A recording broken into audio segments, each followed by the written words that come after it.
My name's Rob, and I cared for my wife Fran, who died of ovarian cancer. I'm Anne, and I cared for my mum Frances for several years. My name is Shana, and I cared for my daughter Dolly.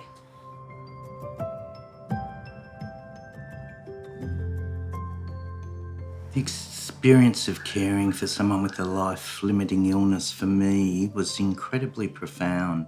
I think I immediately became aware that it was going to be a huge burden. It wasn't going to be easy, and it sort of hit me like a wall. Just a bag of everything.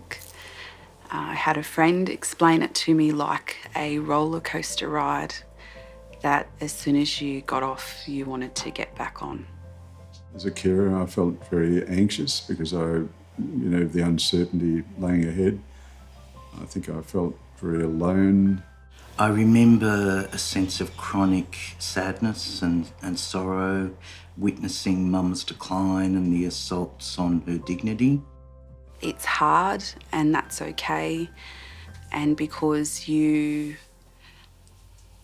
are struggling or feeling tired and worn out does not mean that you're doing a bad job. You're doing an excellent job.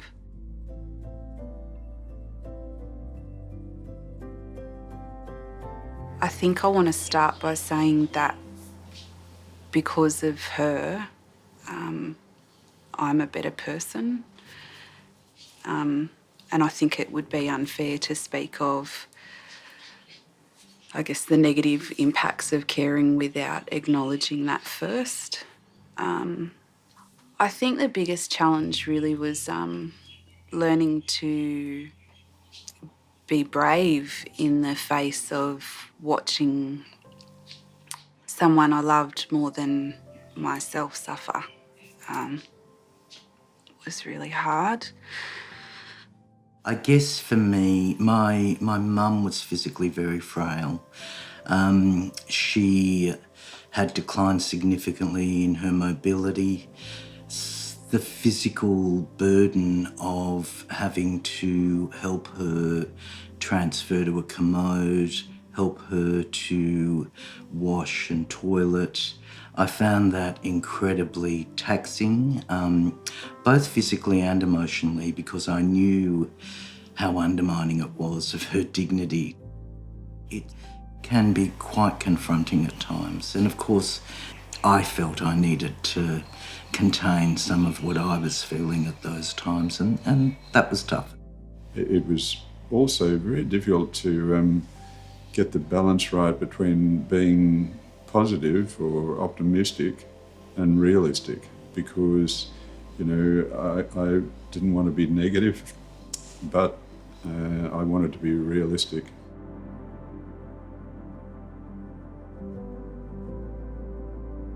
To manage the feelings, I think it's natural for me to get organised, and I tried to seek out all the information I could. I tend to deal with things inside myself, so accessing support that allowed me to get space and time where I could just process things on my own was really important to me being able to survive. A few friends of mine that understood the pressure that I felt or the tiredness, and they would give me a break where they could.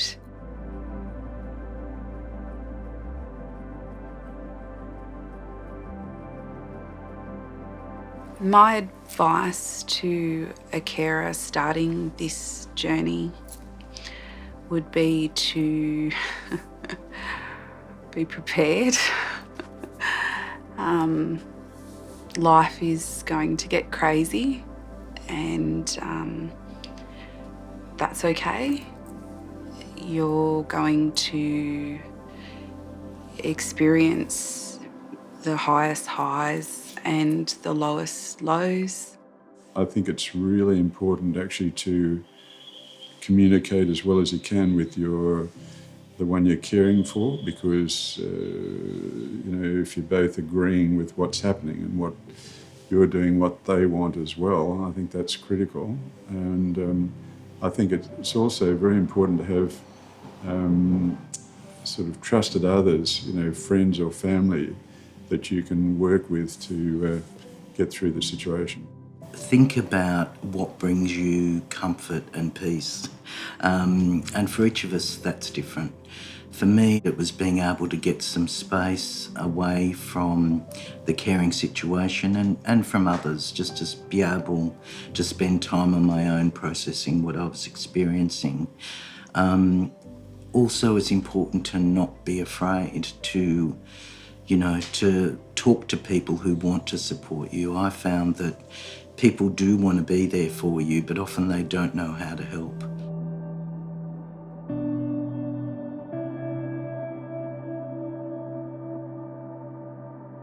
I think when we care and we love like that, just completely, we're not very good at self-care.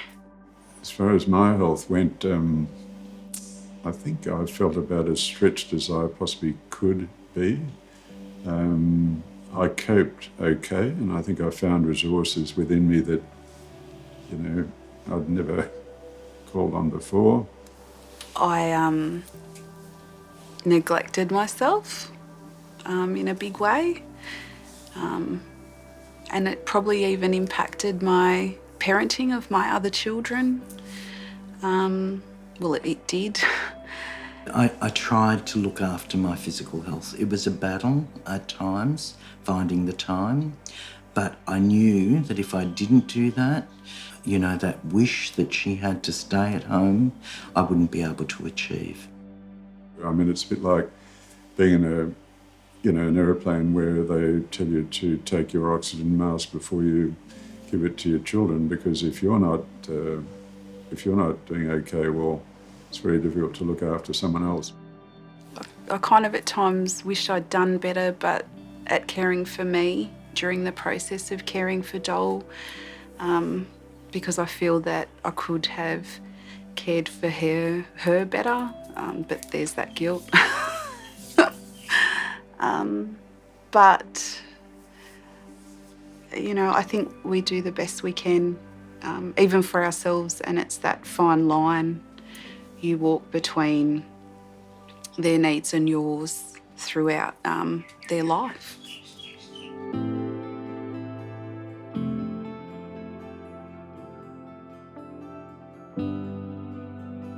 The experience of caring was so profound. I felt so privileged to journey with Mum at that point in her life. I guess the positive aspects of caring for me were not a lot, but firstly the sort of satisfaction of knowing that I was giving my wife the best possible care I could help with. I feel that Dolly taught me and gave me more than I gave her in life. She taught me what to love completely was like.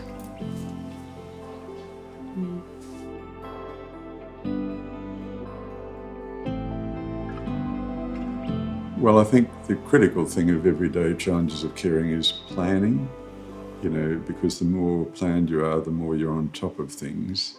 I think things I found terribly useful were actually communicating well with family and friends, because a lot of the difficulties that come in this situation arise because people don't know what's going on, they don't know how to react to what's going on, they don't know how to talk to you or the one you care for.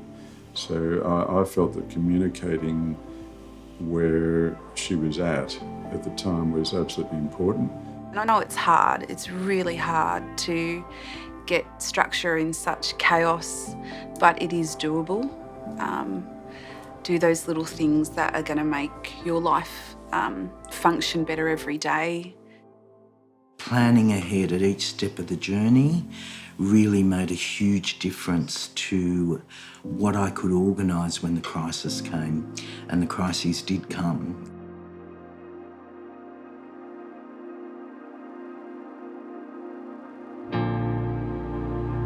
The government community health carers who came regularly, and this became more frequent as time went by.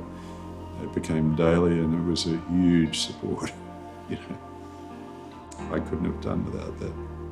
I had one friend who was caring for her dad as I was caring for my mum, and we formed our own little support group. We'd talk on the phone about our day at times and just listen to each other as we talked about our fears, our frustrations, and at times that was really, really helpful.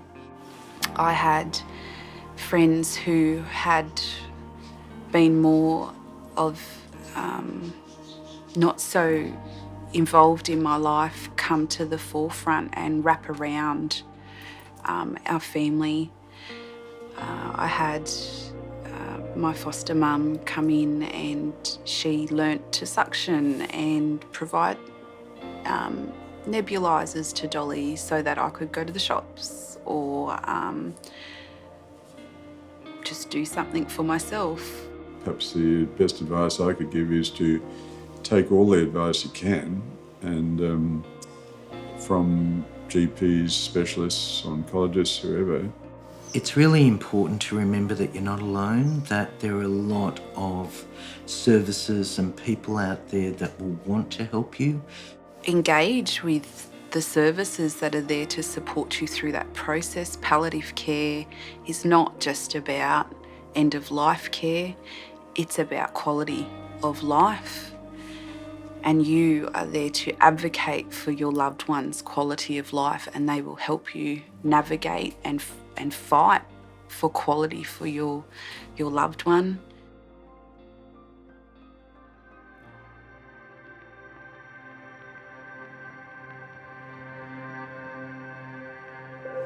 When you lose someone, you know, there's this period of feeling quite numb and as if you're in another world. Even if you know the death is coming, it can still be quite a shock. But for me, I often think of grief as an unruly beast, you know. You're going about your life and you're thinking, yeah, I'm okay with this, and then something will happen, you know, something will come on the radio, or, you know, you'll see a mug that belonged to the person you lost and you'll be in a pool of tears, you know. I can honestly say I was in shock for probably about 2 weeks. I miss her every day. It was really hard. During her life, she became my world. She was everything from the moment I opened my eyes to the moment I closed them. I did feel a particular guilt because I was out of the room when my wife actually died. Only for about 5 minutes, but that was, I found that difficult. You know, I needn't have blamed myself looking back, but I did. And I think after that, I felt a huge amount of grief and sort of sadness that she died.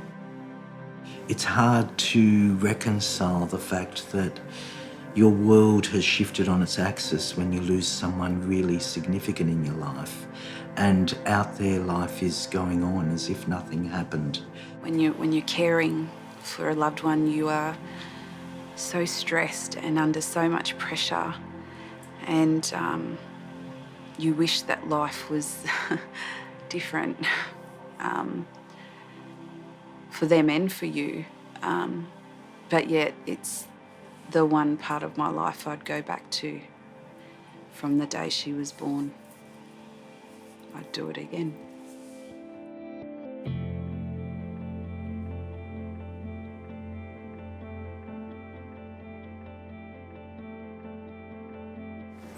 What helped me after Dolly passed away or grew her wings, as I like to say,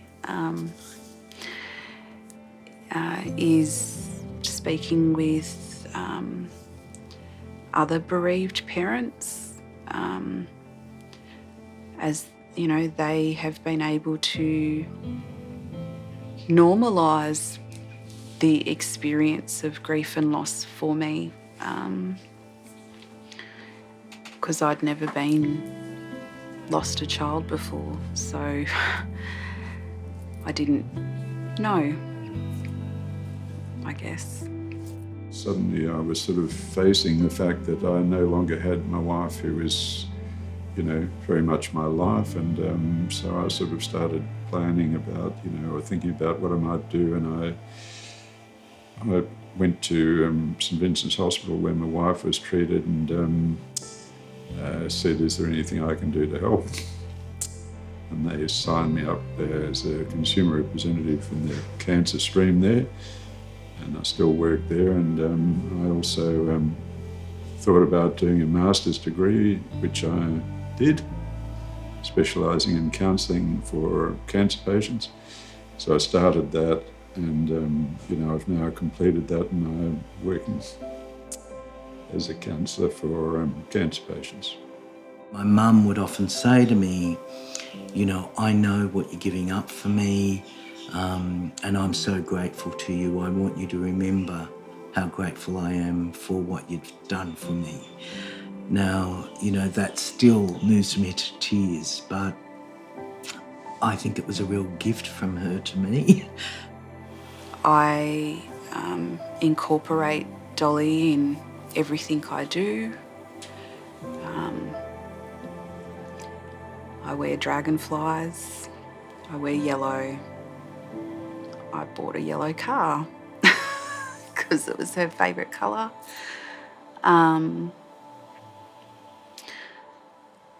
I grieve no different to anyone else that lost their loved one.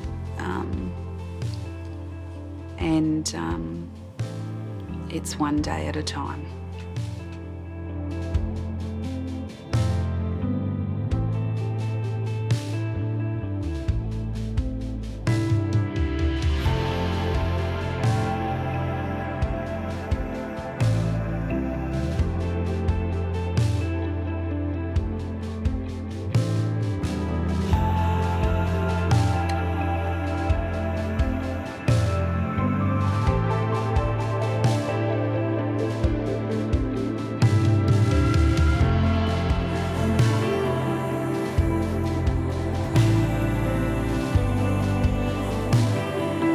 She is.